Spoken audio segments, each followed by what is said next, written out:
Finally found a book of Mexican folklore, and I'm telling you a spooky story from it today that falls into the murder ballad category. It's called The Flower of Lily Lo. There's a family of 2 parents and 3 sons, and the youngest son is just most beloved in town. It doesn't say why, but the 2 older brothers are jealous of him.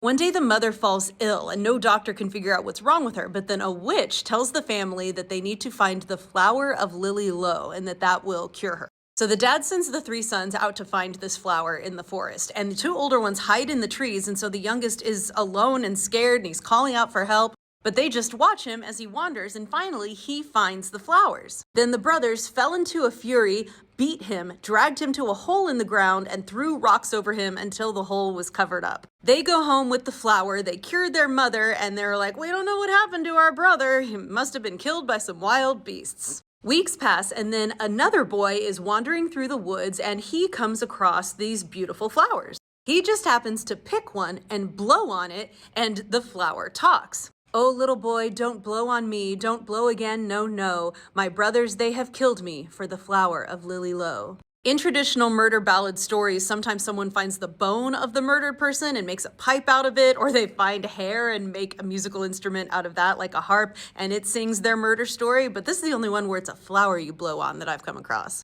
So the boy thinks these are valuable flowers, so he fills his pockets with them and he goes to sell them in the village. And he's showing everyone, look, these flowers sing when you blow on them, and he happens to be near the house of the parents of the kid.